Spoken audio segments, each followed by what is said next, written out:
Hello, my friends, and welcome back. Thank you very much for being with me again today. The war in Ukraine has its destruction, but also could serve as a learning ground for people like us who are just used by the interests who use our so-called elected officials and their bureaucrats. Why? How could two sides see the same situation in such a opposite way? We're winning, you're losing. No. We're winning, you're losing. The fact is, they either win and lose in the same time, both, to make that true, or both or one of these guys is lying. You can't, if I win, that means you're losing. Or maybe I win here, I lose here. That makes everything kind of valid. In this case, the United States of America warns Ukraine of imminent defeat, according to NBC News. Well, the Ukrainians think that they have had a diplomatic success in Geneva, in Switzerland. The German Chancellor says that Russia has no chance. Russia must understand is going to lose. It can't win. You can't win, Russia, says Germany. The Ukrainians report that, no, actually, we're not encircled. When you can look at each and every map, they're encircled and done in Kupiansk, they're done in Pokrovsk, and now Huliaipole. It is just crazy. Did you know that actually Trump put together the 28-point plan with the Russians? Did you know that Trump works with the Russians and the Russians told him in Florida what to do? Did you know that? Now you know. If you didn't know, now you know. Did you know that the Americans, the United States of America, is not European Union's ally anymore? What have I told you? We are allied until our interests coincide.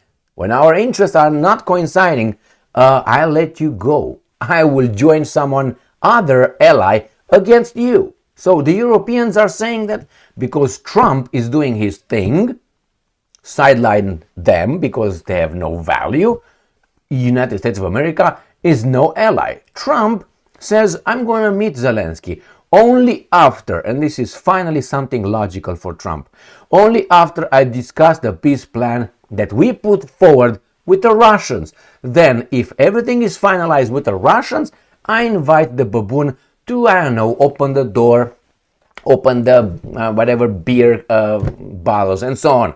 Then Zelensky shows up and much more. Let me show you these articles that I have here ready for you. So let's start with the first one. This is according to Russia Today. Now you can say, well, they're lying. No, because it's according to NBC. And NBC, we know, they never lie. 26th of November 2025. United States of America warns Ukraine of, and I'm quoting, imminent defeat. Army Secretary Dan Driscoll has reportedly pressed Kiev to accept a peace deal before it's too late. And it's according to NBC, according to this guy. Either this guy is lying or NBC News is lying. Why? Because we have the Ukrainians saying that that's not true. Actually, Rubio comes and said it's not true. So what's going on here? Well, someone throws someone else under the bus or they give the wrong messages. Now, have you ever heard the Russians, the Russian government, as evil as it is, Peskov coming and saying it's black, and then Lavrov comes and says, no, actually it's white, and then you have Zakharova saying, no, actually it's pink, and Putin showing up and say, actually it's, blue. Have you heard this ever? I failed to hear it. I'm guaranteeing you sometimes probably disagreements occurred, within the government, but when they speak with the media, when they give the message, they're always on the same page. You never hear some leaked documents from the White House, some leaked from FBI, some leaked from CIA, leaked because they want to leak it, you know what I mean? Or invented leaks and so on. These guys, I tell you this, but Rubio comes and says that's fake news. By what? But NBC? Now, someone is screwed up here.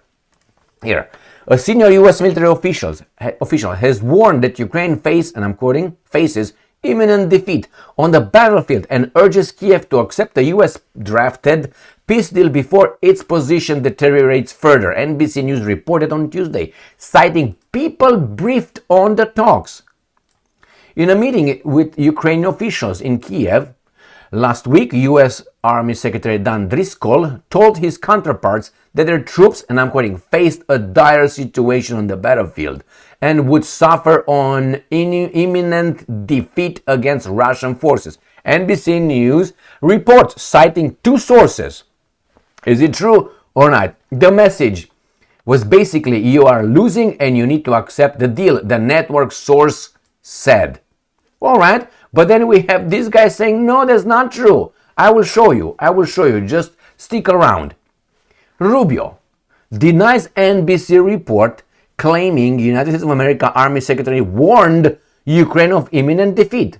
So, you see here, what do we have? He denies NBC report claiming that this guy said it, warned them. Okay, let's see what he says. U.S. Secretary called an NBC News report claiming Army Secretary warned Ukrainian officials of an imminent defeat during last week's Kiev meetings, 100% fake news reports. And I'm quoting, this story is just the latest example of a long-running series of 100 fake news reports claiming a rift inside the Trump administration over how to end the war in Ukraine. There's no rift. Anyway, he accused the network of, and I'm quoting, not just getting it wrong, but literally making things up. Now you have a choice. Believe what this guy says, or believe what NBC says. In this case, because by default, you should not believe either. Neither Rubio nor NBC. Why? For obvious reasons. So nevertheless, the question should be, okay, they claim that. But is it true? Look over the map. Take a snapshot of the map today. And then wait for about 2 weeks if the war doesn't end in 2 weeks. Wait 2 weeks and go again to the same site you took that snapshot and take it again, clip. And then you put it on whatever you want, print it, and put them on the A4 format against the light, one on top of the other. And you see if anything changed. And see what troops moved that way and what troops moved this way. And you're going to find out if this is true. This is the easiest way to do it. Why? The developments on the front right now are so, how should I put it? They occur so fast and drastic that you can see the difference in 2 weeks. You can see the difference. If you want, just go and take Pokrovsk. You don't have to take the whole front. Take it, Kupiansk, Pokrovsk, take Zaporozhye Oblast, take Dnipropetrovsk Oblast, and take just a snapshot of zoomed. And then put them one on top of the other, and you're going to find out in 2 weeks the front moves towards Kiev. All right, next one. Russia Today. European Union can no longer consider US an ally. Ex-bloc foreign policy chief. Why? Donald Trump has effectively sidelined the bloc on the proposed Ukraine peace plan, Josep Borrell has said. Now, this is a baboon. He was the previous foreign minister of the European Union. Remember, right now, we, the European Union, has Kaja Kallas. Borrell and Kaja Kallas. Do you see Kaja Kallas? No, because she's down there. It's so down there somewhere that you can't even see her in my graph. Okay, she's below my graph. So down. No, that cannot be possible. Now, Borrell is a baboon, all right? But hey, he made it. He made it, man. He made it. He was in charge of the European Union foreign policy. I don't know, meritocracy? Whose ass did he kiss? Whose money he used? Who did he sell? All right, let's see what this guy says. The EU can no longer consider the US an ally after Washington submitted a draft peace plan directed to Kiev, thus sidelining the bloc. Former EU foreign policy chief Josep Borrell has stated. Just a second, Borrell. The United States of America is not an ally with the European Union. Could be in NATO with countries, but as far as I remember, European Union doesn't really have it's not like an a country at the United Nations. It's not like we European Union. They're still countries. All right, as I said many times before, does this come as a surprise for this 80-year-old, or how old Borrell is? He looks like he's already dead. His past expired. Does it seem like a surprise to him, foreign minister, diplomat, that there's no alliances, it's temporary alliances? Why? Look at Germany. Germany is an ally right now because it got defeated. It was an ally, it was a enemy to the Germans. Look at the French. The French are allies with the Brits. Look at their history. So you can be an ally sometimes you become an enemy. I mean, this is ABC 1, 2, 3. Unless you live in a monopoly, you live in a dictatorship, in a tyranny, and everybody does what you tell them to do. No, there's no such a thing as an alliance. It's a temporary interest, how should I put it, overlapping. That's what it is. It's like a bunch of hyenas.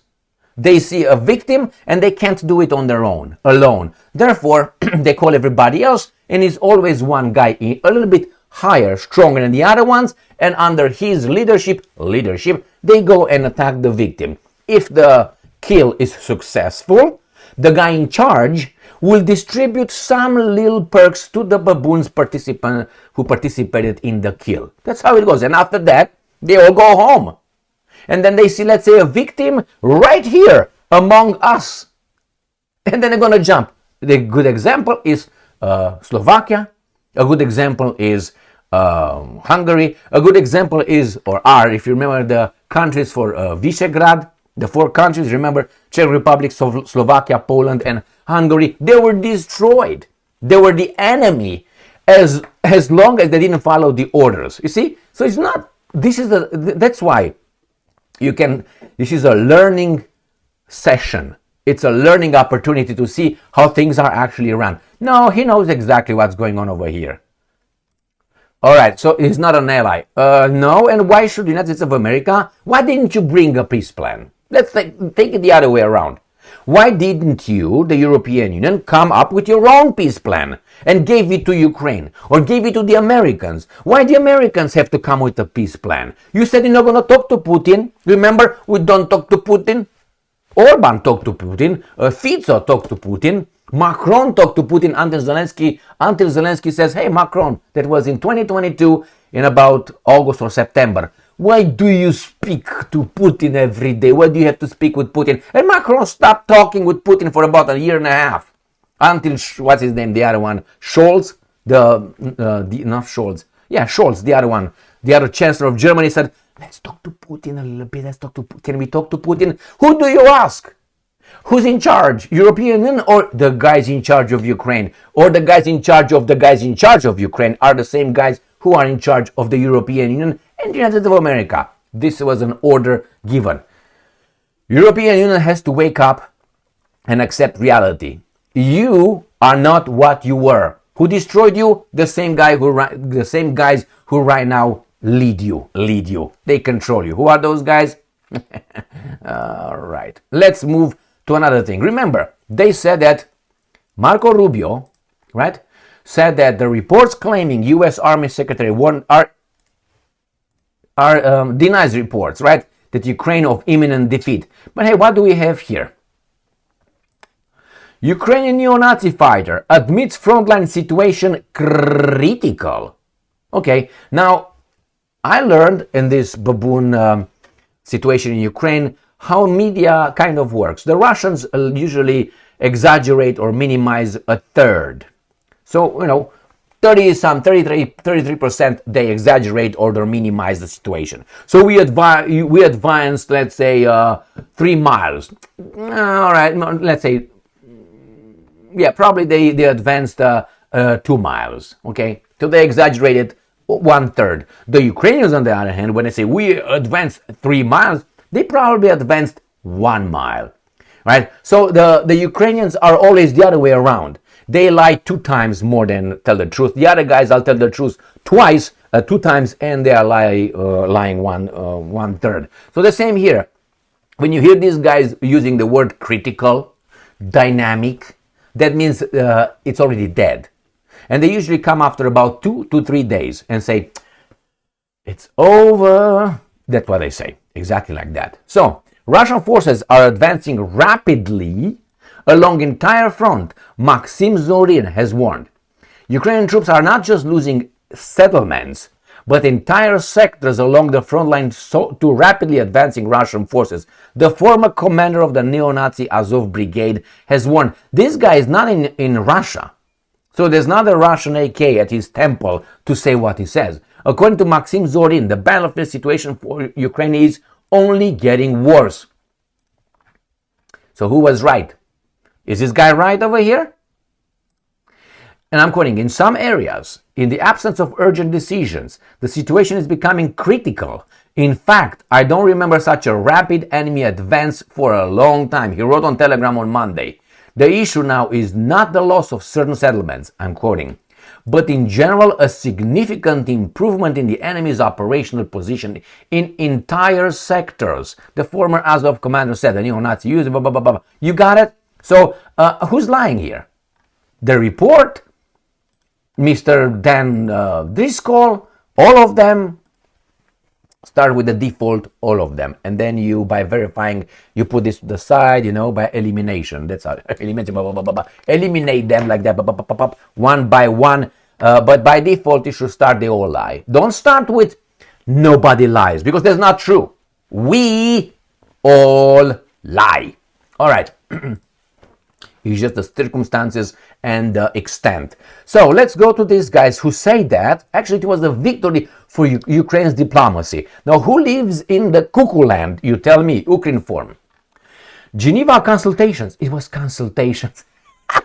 That's how they call it. A successful defensive operation on the diplomatic front. My God, must be a bizarre guy who came up with this sentence. Geneva consultations. First, were there consultations? They were not consultations. The Americans came and said, here is my plan, this is it. Bye. And the Ukrainians, what are you doing? Europeans, that's how it was. It was not consultations. I tell you what's going to be. And then a successful defensive operation on diplomatic front. Did you hear Borrell? What did Borrell say? The Americans did not consult these guys, just said, we take it over. And I'm going to show you what Trump does next. But hey, finish this first. And I'm quoting, Trump's deadline has been extended and Moscow wish list demands rejected. Is that what it was? The most sensitive issues have been moved to discussions directly between leaders. Much work still lies ahead, but we have passed the most dangerous initial stage. Oh my fucking God.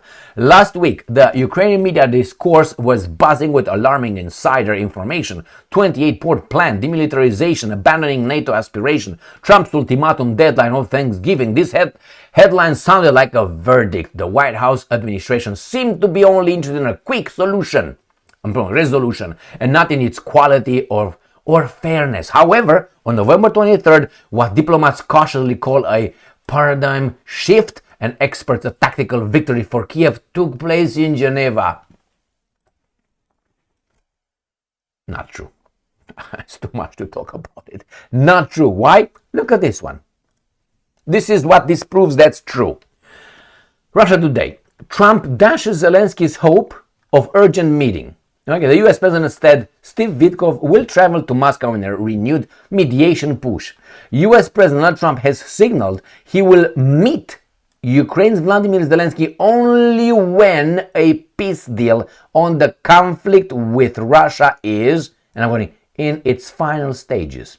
His comments came after Andriy Yermak, Zelensky's influential chief of staff, said his boss wanted a face-to-face with the US leader as soon as possible. Zelensky also earlier called for his European backers to attend the meeting with Trump. Why? If this is fantastic and it was a diplomatic success, why do you need those guys to show up in the room? Like mommy and daddy holding your hand? So Trump says, I'm going to talk to these guys, to this guy. He didn't say anything about the European Union. After I give the Russians the official document that I gave to these imbeciles, and I'm going to go and decide with Putin what's going on. And then I will invite this guy, I don't know, to bring some coffee in the room and so on. Next. At least this is my interpretation, okay? New Voice of Ukraine. Ukraine denounces 28-point proposal seen as a Russian-driven plan for peace without Ukraine. Yes. Oh, yes, that's exactly what it is. Yes. Do something about it. Do something. Nothing. That's exactly how it is. Who got you in the war will get you out in the war after the nice try. That's how it is. I mean, these guys are just pretending again it's the Ukrainians. Unfortunately, the Ukrainian nation was decimated by their brothers. I know people don't like that, but it's a reality. Their brothers by other guys with no blood relation to them. Not even cultural relation. Nothing. They're used. And now they're losing. And now they say, oh my God, we're not invited. You were never invited. You were invited just to say, I'm here and that's it. And we decided on this with this baboon next to me. All right. So they say, oh my God, it's for peace. Never been anything like that. It says, look at the first paragraph. Ukrainians,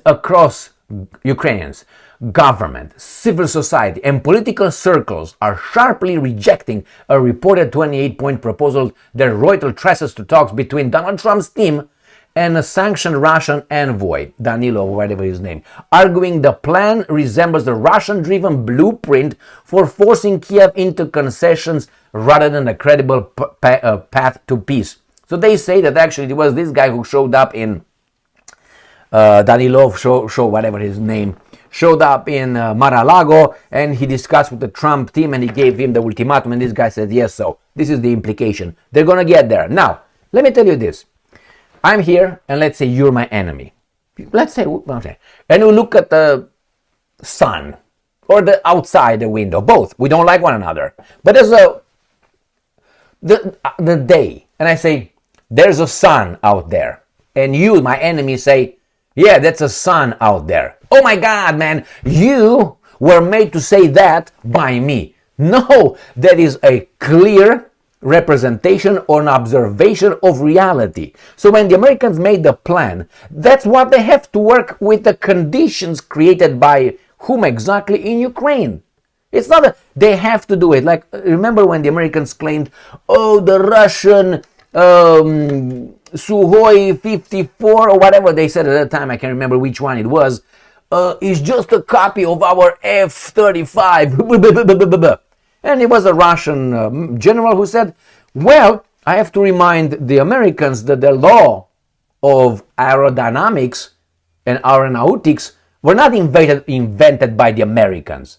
That tells me that the laws, you discover them, it's normal. You can't fly other way. So the fact that I find that outside is the sun, and you also find that is the sun, it's not that I learned it from you. The sun is over there with you, without you, and the same with me. The same these guys. Trump got it from the Russians. This is the conclusion you make based on the realities. You failed with the sanctions, you failed in the front, you failed with everything. What are you supposed to do? Keep doing what you've been doing? Again, but hey, all that happened. Again, here is another implication, direct. New Voice of Ukraine, 28-point U.S. peace plan traced to Kremlin blueprint. Again, the sun is out there. Oh my God. Who said it's the sun? Oh, the sun is not out there because Emil said so. And Emil is my enemy. All right.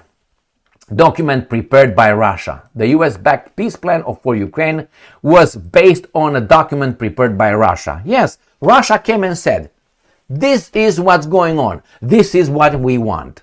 That's it. You may say no and meet you outside in the parking lot where we've been for about 4 years almost, or not. And that's it. And you say, what am I supposed to do? And obviously you work what these guys gave you. It's so imbecilic, man. It's so stupid. But anyway, let's go here with the Ukrainians claim. Ukraine's defense forces debunk claims of encirclement in Huliaipole sector. I'm going to show you a map. How about that one? The situation in Huliaipole sector of the front is difficult, dynamic, and the other one was tense or whatever. But Ukraine's defenders are not encircled. Logistics are functioning and evacuation of the wounded is underway. Okay, do you remember, and I'm going to go right there, do you remember when I talked about Kupiansk that is not surrounded or occupied? This is Kupiansk. Do you remember when they said about the Pokrovsk sector? All right, this little shit occurred lately. This is Krasnoarmeysk, this is Pokrovsk, remember? So again, when they talk about this, the same thing they said about this too, and now we go to Huliaipole, right here, Huliaipole. They say, no, this is not encircled. Now this is from the 25th, but these are the Russians. No, Huliaipole, according to these guys, but if I go on this one, this is Huliaipole, it's right there. It's not encircled. Okay, good for you, good for you. But the situation doesn't look very good to me. How about that and here? But nevertheless, why did I pick this one? Because of the words, is dynamic and all that. And the last one, Ukrainska Pravda, Germany is merged. Putin must realize he has no chance of winning war in Ukraine. Now you tell me, my friends, who is delusional here? Who is delusional? Okay. Do I know why he has no chance of winning? Maybe he's going to tell us in the article. Let's read it. All right. Maybe he's going to tell us something that we don't know. All right. Leader must understand he has no chance of winning. And my question is, why? Bundestag mayor said that preserving peace in Europe is one of his government, but no on terms that would amount to capitulation. Also stressed the need to maintain unity without the consent of Ukrainian, without the consent of European. There will be no basis of a genuine lasting peace in Ukraine.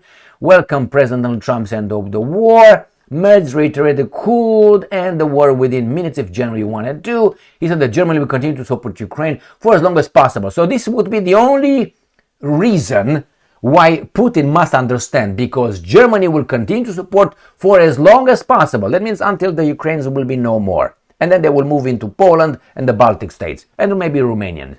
And there will be he will back the idea of using frozen assets available for this purpose. Putin must realize that he has no chance of winning this war at the expense of the European order of freedom and peace. Order of freedom and peace. Do you think this is criminal? The statements, do you think they are borderline criminal? Because let's say you are whatever country you are, and you fight a war, and you're losing, and your guy says, we're going to continue losing until the last one because we're winning. But you know you're losing.